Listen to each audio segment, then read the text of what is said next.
자, 오늘 오전에는 만물을 통해 보여주신 세 가지 부활의 모습에 대해서 말씀을 상고해 보겠습니다. 오늘은 부활절이죠. 부활절은 우리 믿는 자에게 큰 명절, 기쁜 날입니다. 그런데 초대교회 당시에는 꼭 그렇지는 않았습니다. 왜 그러냐면 예수님 믿는다는 것은 유대 민족에게 또 그리고 로마 국가에게 대대적인 핍박과 박해를 당했기 때문입니다. 어려웠죠. 그러다 보니까 이 신자들 가운데는 믿음이 점점 약해져서 예수님 당시에 사두개인들이 부활을 부인했었잖아요. 그것처럼 정작 천국에서 살게 될 부활보다 이 땅에서 덜 핍박받고 이 땅에서 덜 고생하며 사는 것을 굉장히 원했다라는 겁니다. 그래서 믿음 가운데에 신자의 부활을 믿지 않는 사람들이 굉장히 많아지게 됐습니다. 사도 바울은 이런 상황 가운데 부활을 믿지 않는 사람들을 향해서 고린도전서 15장 12절에 예수께서 죽은 자 가운데 다시 살아났다 전파되었는데도 너희 중에 어떤 사람은 어찌하여 죽은 자 가운데서 살아나는 부활이 없다고 하느냐, 이렇게 책망을 했습니다. 부활을 안 믿으니까요. 여러분, 우리 신앙생활 가운데 중요한 두 가지의 사건이 꼭 있어야 됩니다. 하나는 예수님의 십자가의 사건으로 죄를 용서받는 것이고요. 또 하나는 예수님의 부활 사건으로 부활을 통해서 영원한 천국 영생으로 나아가는 것입니다. 특별히 하나님께서 그러면 우리가 부활을 참 믿기가 어려운데 이 부활을 어떻게 알 수 있을까? 로마서 1장 20절 말씀처럼 그 귀하고 중요한 부활을 만드신 만물 가운데에 이렇게 집어넣으심으로 그 부활을 우리에게 알게 해주셨다는 겁니다. 우리가 그래서 세상의 만물과 이치를 가만히 살펴보면 이게 부활의 모습이구나, 우리도 이렇게 되겠구나, 부활을 알 수가 있게 되는 거죠. 이 시간 세상의 이치, 세 가지 이치를 통해서 하나님이 우리에게 알게 하신 부활의 세 가지 모습을 한번 상고해 보도록 하겠습니다. 우리 첫째로 겨울을 보낸 만물이 봄에 다시 살아나는 게 부활의 증거가 됩니다. 요한일서 5장 12절 말씀 한번 읽어보겠습니다. 시작. 아들이 있는 자에게는 생명이 있고 하나님의 아들이 없는 자에게는 생명이 없느니라. 아멘. 생명이 있고 없고 굉장히 중요하죠. 창세기 1장 14절에 보면 하나님께서 해와 달과 별 사시를 통해서 기간과 연한을 정하셨다고 그랬어요. 사계절이 생기게 된 거죠.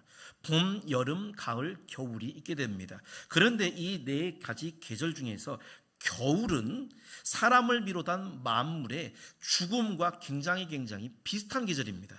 겨울은요, 죽은 거랑 비슷해요. 자, 우리 화면 한번 보겠습니다. 겨울에 보면 나무를 보면요, 겨울나무가 있고 죽은 나무가 있죠. 저 앞에 거는 먼저 것은 겨울나무입니다. 잎이 하나도 없죠. 그 뒤에 거는 죽은 나무예요. 모양 비슷하잖아요. 비슷합니다. 낙엽이 하나도 없는 게 비슷하죠. 자, 그 다음 장면 또 겨울이 되면 이 다람쥐를 보면요, 앞에 다람쥐는 겨울잠 자는 다람쥐고요, 그 뒤에 것은 죽은 다람쥐예요. 모습 비슷하죠. 잠자는 것 같이. 마찬가지로 사람도 잠자는 사람의 모습과 죽은 사람의 모습이 거의 비슷합니다. 갓 죽은 사람, 저는 목회하면서 이제 갓 돌아가신 분들을, 성도님들을 많이 봤는데 이분이 지금 잠자는 건지 돌아가신 건지 거의 비슷해요. 자, 그런데 중요한 것은 겨울에 마치 죽은 듯이 보이는 저 겨울나무, 겨울잠을 자는 동물이 따뜻한 햇살이 비치는 봄이 되면 어떻게 되나요? 나무는 죽은 것 같지만 다시 싹이 나게 되고 잠을 자는 이 동물들은 깨어나서 활동을 하게 됩니다. 문제는 실제로 죽은 나무, 죽은 동물은 봄이 되어서 따뜻한 햇살을 받아도 살지를 못해요. 그 이유가 간단하죠. 그 속에 생명이 있고 없고의 차이다라는 것입니다. 우리 인생도 마찬가지예요. 잠자는 사람, 죽은 사람이 아까 비슷하다고 그랬죠. 자, 그런데 모양은 비슷해도 잠을 자는 사람은 아침이 되어서 햇살이 비치게 되면 그 속에 생명이 있기 때문에, 살아있기 때문에 아침에 깨어서 일어나게 됩니다. 그런데 죽은 자는 아무리 아침이 되고 낮이 되어도 일어나질 못해요. 그 이유는 생명이 없기 때문에 그런 것이죠. 그래서 우리 믿는 자도 중요한 것은 성경에 우리 육신이 죽을 수가 있어요. 죽게 돼요. 그런데 성경에서는 우리를 죽는 것을 가리켜 죽었다고 하지 않고 잠잔다라고 말을 합니다. 잠잔다라는 건 뭐예요? 생명이 있다라는 거잖아요. 그리고 아침에 깬다라는 거죠. 요한복음 11장 11절에 보면 우리 친구 나사로가 잠들어 있다. 그리고 내가 깨우러 간다라고 예수님이 말씀하십니다. 마태복음 9장 24절에도 야이로의 12살 된 딸이 죽었을 때도 죽은 것이 아니라 잔다고 그랬습니다. 분명히 죽었는데 왜 잔다고 할까요? 그 이유는 두 사람 다 모두 생명의 근원이 되시는 예수님이 그 두 사람을 찾아가셨기 때문에, 생명을 주셨기 때문에, 그래서 죽었지만 마치 자다가 일어난 사람처럼 다시 깨어 활동을 하게 되는 거죠. 계시록 14장 13절에 보면 주 안에서 죽은 자가 복되다라고 그랬습니다. 주 안에서 죽은 자. 왜? 주 안에서 죽으면 생명이 있는 상태로 잠을 자는 거와 똑같기 때문에 그런 거예요. 그래서 여러분, 우리가 육신이 죽는다라는 건, 이거는 겨울을 맞이하는 거와 똑같아요. 누구에게나 다 이 세상에 겨울이 있잖아요. 겨울이 있듯이 우리는 언젠가 겨울을 맞이하게 돼요. 죽게 돼요. 그런데 예수님이 다시 오시는 날, 그것은 우리에게 봄이 됩니다. 우리는 예수님을 믿음으로 우리 안에 생명을 가지고 있잖아요. 그래서 봄이 오게 되면, 예수님이 이 땅에 재림하시게 되면 우리는 다시 깨어서 부활하게 됨을 믿으시기를 축원합니다. 중요한 것은 이 부활은요, 사도행전 13장 34절에 하나님이 하신다고 그랬어요. 하나님의 능력으로. 그래서 예수님이 부활할 때 부활을 막으려고 이 사람들이 보초병을 세워놓고 커다란 돌로 입구를 막아놔요. 그런데도 하나님의 능력인 예수님의 부활을 막지를 못합니다. 그리고 마찬가지로 우리도 예수의 생명이 있기 때문에 그 누구도 우리가 부활하게 되는 것을 막지 못한다라는 거예요. 러시아의 최고의 소설가였던 톨스토이의 최고의 걸작품이 있죠. 정말 명작 중에 명작입니다. 바로 부활이라는 작품이에요. 이 부활의 내용을 보면 타락한 한 청년이 카투사라는 순수한 여인을 통해서 자기 속에 잃어버렸던 그리스도에 대한 신앙과 믿음, 사랑, 순수한 사랑이 무엇인지 그것을 회복한다는, 그래서 이걸 부활로서 표현을 한 거죠.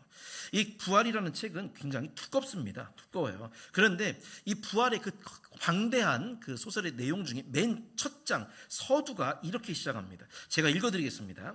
수십만 명의 인간이 도시라는 좁은 장소에 살면서 열심히 땅을 들쑤셔대고 아무것도 자라지 못하도록 돌을 깔고 풀을 모조리 뽑고 석탄이나 석유와 연기로 그을려 풀이 자라지 못하게 하였어도 봄은 역시 봄이었다. 햇살이 따뜻해지자 잔디밭뿐 아니라 가로수 옆에도 포석 틈에도 파릇파릇 싹이 올라온다. 그 방대한 소설의 내용 중에 맨 처음 1장 첫째 장 1절 첫 번째 구절부터 나오는 이야기입니다. 그러면 무슨 뜻으로 톨스토이가 맨 처음 부활의 첫 장을 이런 글로 시작했느냐라는 거죠. 이 사람이 참된 신앙인이고 정말 천재적입니다. 천재예요. 문호죠. 대단한 사람이죠. 그러니까 아무리 사람들이 이 풀이라는 거를 못 자라게 뽑고 불로 태우고 돌을 깔아서 이 풀 좀 안 자라게 하려고 해도 따뜻한 봄 햇살을 받는 곳에는 이 풀이라는 게 씨앗에는 생명이 들어있잖아요. 그래서 결국에는 어디에서든지 이게 풀이 생명이 있기 때문에 자라나듯이 예수의 생명을 그 속에 가진 사람은, 우리 성도님들은 아무리 마귀가 우리의 부활을 막으려고 해도 결국 우리 속에 생명이 있기 때문에 결국 부활로 살아나게 된다라는 것을 표현하는, 어떻게 보면 소설로 표현할 수 있는 최고의 표현을 한 것이 바로 이 부활이다라는 겁니다. 여러분, 우리는 때로가 아니라 우리는 언젠가 한 번은요, 육신의 죽음이라는 겨울이 우리 모두에게 오게 될 거예요. 그런데 우리 속에는 예수님의 생명이 있습니다. 믿음자는 생명이 있잖아요. 그러면 봄과 같으신 예수님의 임재하심, 그리고 예수님이 이 땅에 다시 오실 때 우리는 이 생명을 가지고 겨울을 지나서, 죽음이라는 겨울을 지나 봄이 되면 바로 예수의 생명이 있는 우리가 영원한 생명으로 부활하게 됨을 믿으시기를 주님의 이름으로 축원합니다. 두 번째, 만물의 변화를 통해서 우리는 부활의 모습을 알 수가 있게 됩니다. 고린도전서 15장 51절을 말씀 한번 읽어보겠습니다. 시작. 보라, 내가 너희에게 비밀을 말하노니 우리가 다 잠잘 것이 아니요 마지막 나팔의 순식간에 홀연히 다 변화되리니. 아멘. 부활의 두 번째 가장 큰 특징은 변화가 된다라는 것입니다. 변화죠. 어떤 변화입니까? 그 고린도전서 15장 53절에 보면 썩을 것은 썩지 아니할 것을 입겠고 죽을 것은 죽지 아니할 것을 입는다고 그랬습니다. 썩을 것, 우리 몸이 썩잖아요. 이게 썩지 아니할 몸으로 된다라는 거예요. 이 몸은 죽잖아요. 근데 죽지 아니하는 몸으로 우리가 다시 입는다라는 겁니다. 영혼이 육신을 입듯이. 그래서 하나님이 보이신 두 번째 부활의 특징이 뭐냐면 이 세상 만물 가운데 자라면서 완전히 처음 모습과 나중 모습이 다르게 변화된 것은 다 부활의, 우리의 장차 부활의 모습을 미리미리 보여주는 것입니다. 자, 예를 들어서 곤충들은요, 애벌레.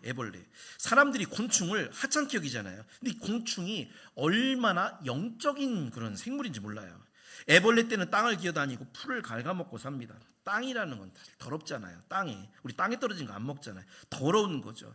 죄를 먹는 걸 의미해요.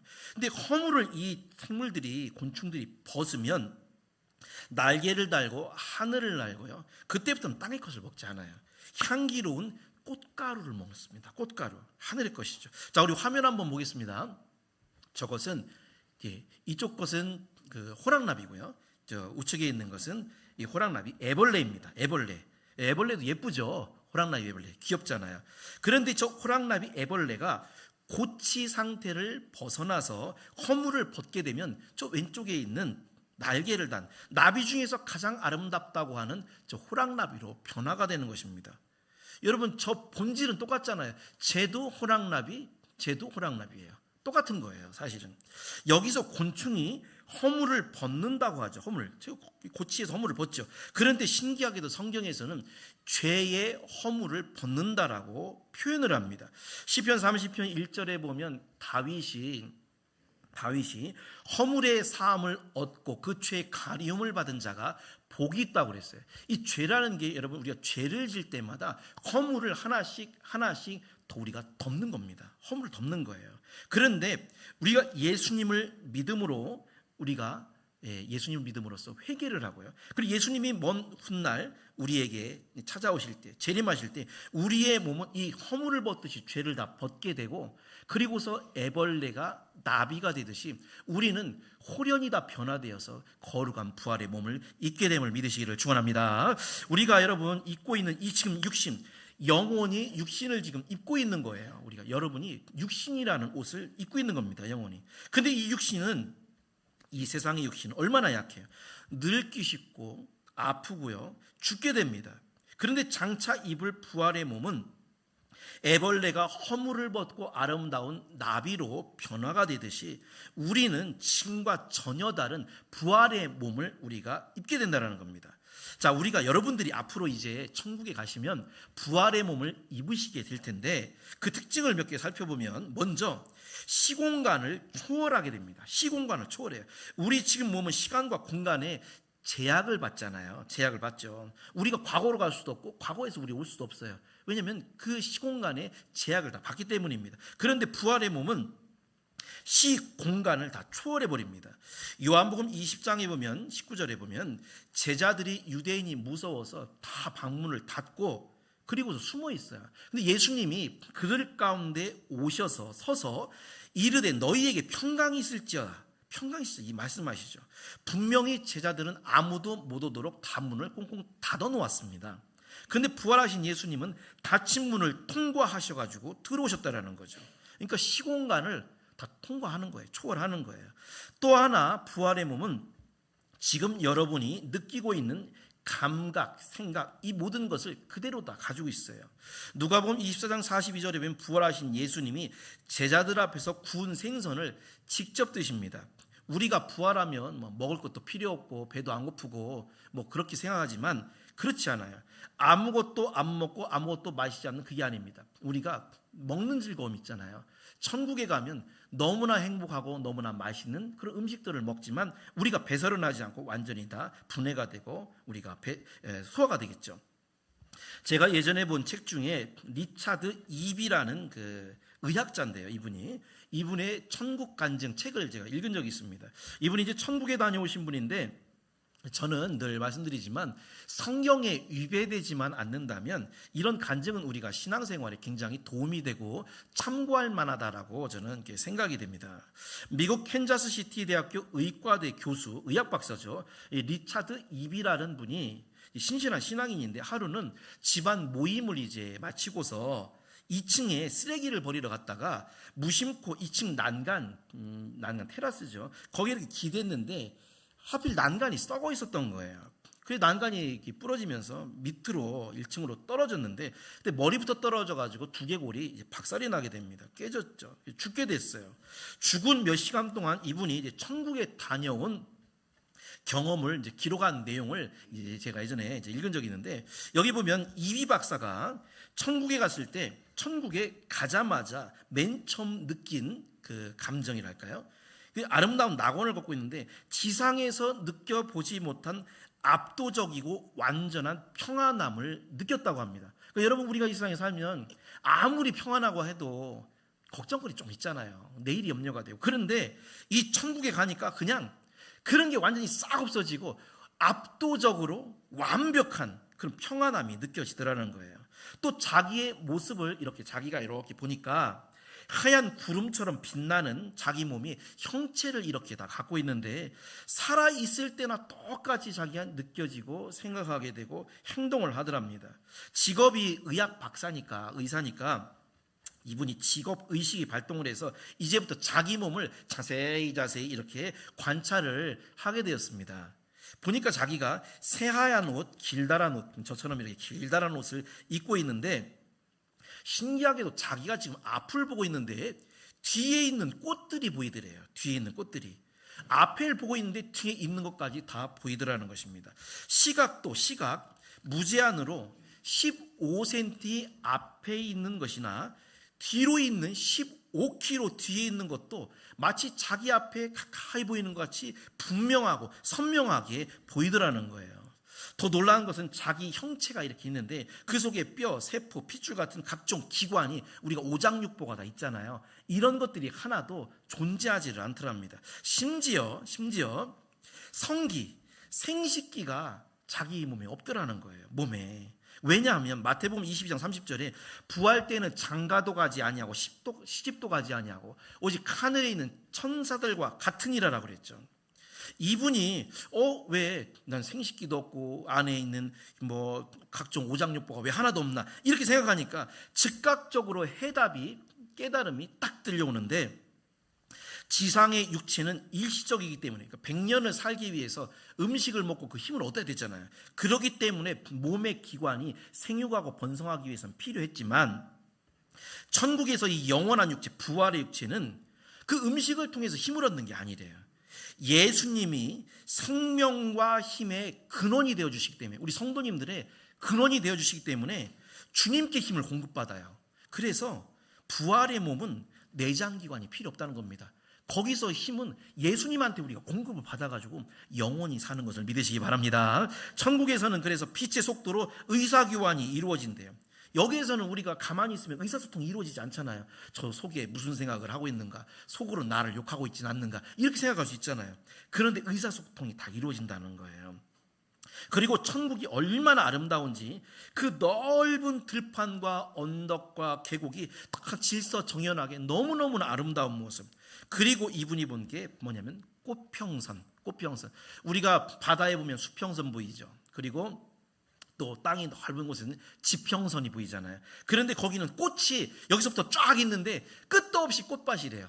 그래서 꽃평선, 꽃이 하도 많아가지고 그 아름다운 꽃들이 가득한데 신기한 것은 나무나 꽃들 중에 어느 것 하나도 열매가 상하거나 시들거나 색깔이 변질된 것이 없이 모든 것이 다 아름답다는 겁니다. 여러분 우리는 얼마 전에 벚꽃 정말 예쁘잖아요. 우리 교회도 벚꽃 참 예쁜데 벚꽃송이 얼마나 아름다워요. 그런데 이게 나중에 비 한 번 내리면 다 떨어져 버리잖아요.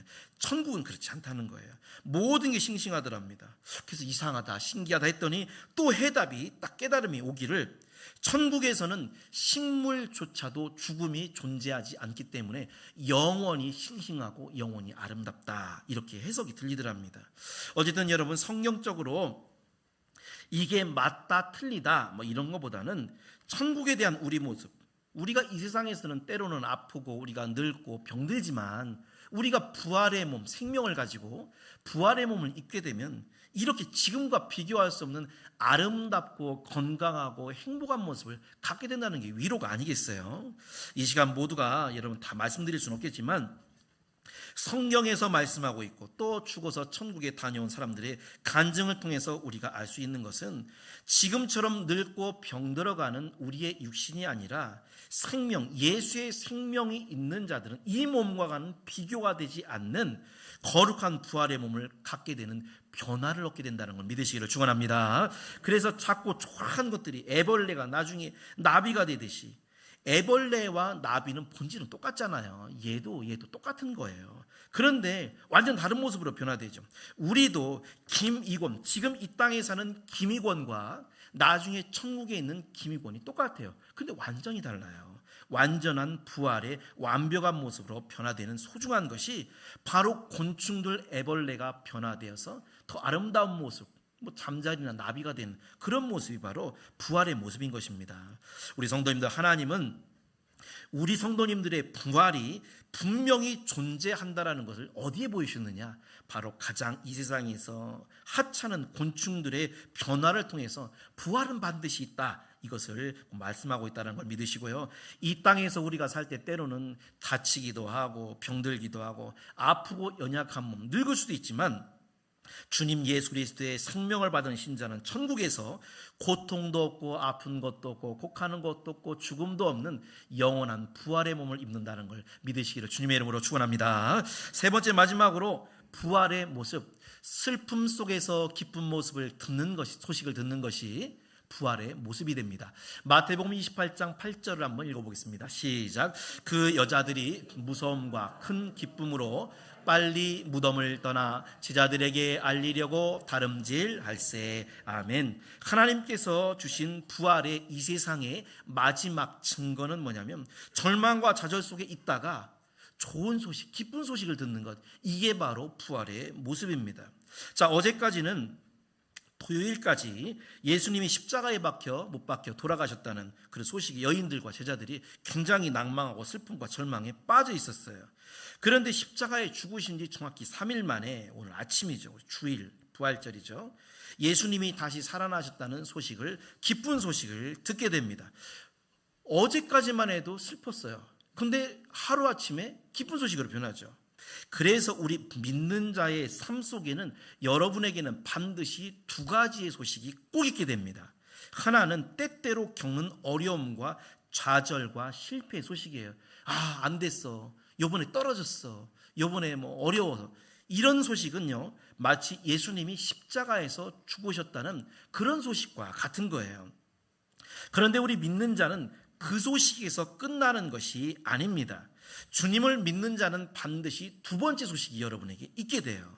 바로 예수님의 부활하심과 같은 기쁘고 좋은 소식이 여러분에게도 있는 줄 믿습니다. 그래서 우리가 예배 말씀 전에 항상 좋은 소식이 있을 것입니다, 이 말하잖아요. 이게 부활의 소식처럼 여러분에게 반드시 있다니까요.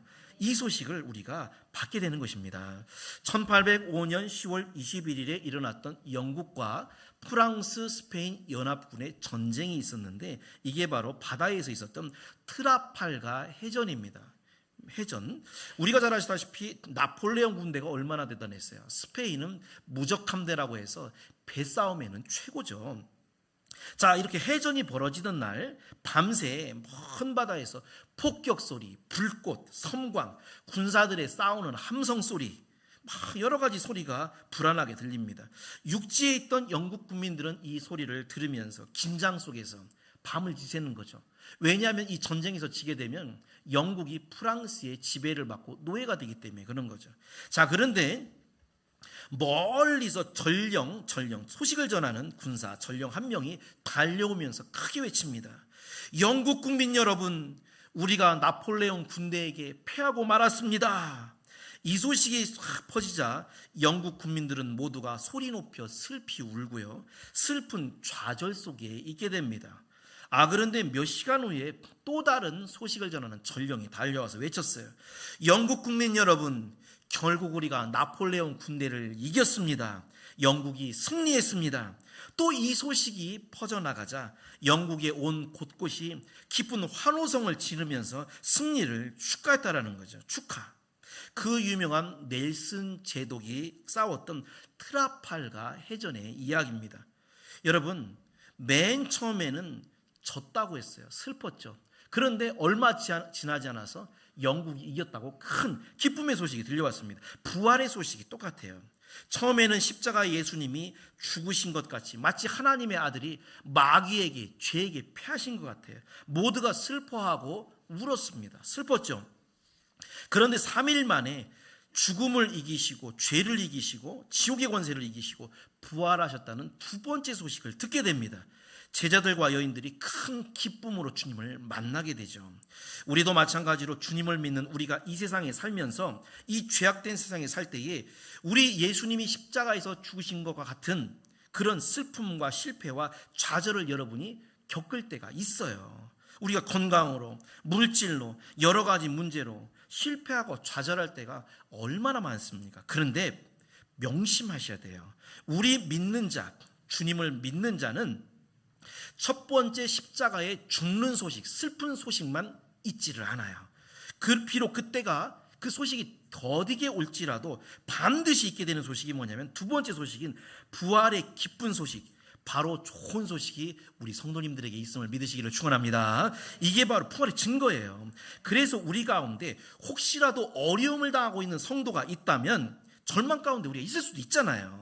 그러나 우리가 믿는 예수님은 십자가에서 비록 죽으셨지만 3일 만에 부활하셔서 제자들과 여인들에게 큰 기쁨의 소식을 주셨듯이 부활의 두 번째 소식과 같은 우리 성도님들에게, 여러분들에게 기쁜 소식이 반드시 전해지게 될 줄을 믿으시기를 주님의 이름으로 축원합니다. 결론적으로 오늘은 주님의 부활을 기념하는 부활절입니다.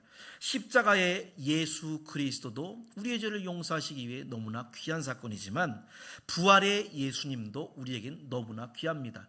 왜냐하면 부활을 통해 우리는 다시 살고 영원한 천국으로 들어가는 그런 길목이 되기 때문에 그런 것이죠.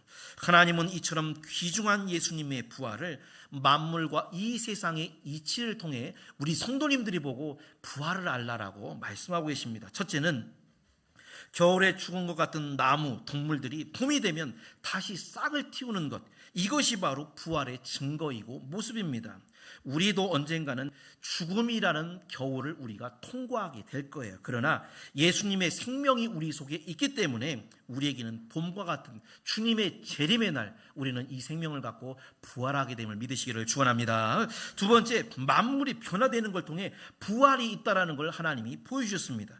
하찮고 징그러운 애벌레가 아름다운 나비가 돼서 전혀 다른 존재가 되어서 하늘을 날고 아름답고 향기로운 꽃가루를 먹듯이 이 초라한 죄의 육신도 예수님의 부활에 동참하게 되면 천사와 같이 거룩한 몸으로 하늘의 아름다운 것을 우리가 취하게 됨을 믿으시기를 축원합니다. 마지막으로 절망과 슬픔 속에서 기쁜 소식을 들으면 이게 바로 부활의 모습입니다. 십자가의 예수님 때문에 슬픔과 좌절에 빠졌던 여인들과 제자들이 3일 뒤에 부활의 소식으로 기쁨을 갖고 있었어요. 큰 기쁨을 갖게 됐죠. 우리 믿는 자는 이 세상에 살면서 슬픈 소식뿐만 아니라 우리에게 반드시 하나님은 두 번째 소식을 주십니다. 바로 기쁘고 좋은 소식이 우리 성도님들에게 꼭 들려짐을 믿으시고 오늘 이 귀한 부활의 은혜를 여러분 심령과 영혼과 여러분의 가족과 우리 주변 일가 친척 우리 이웃 모두에게 이 부활을 전하는 부활의 증인이 다 되시기를 주님의 이름으로 축원드립니다.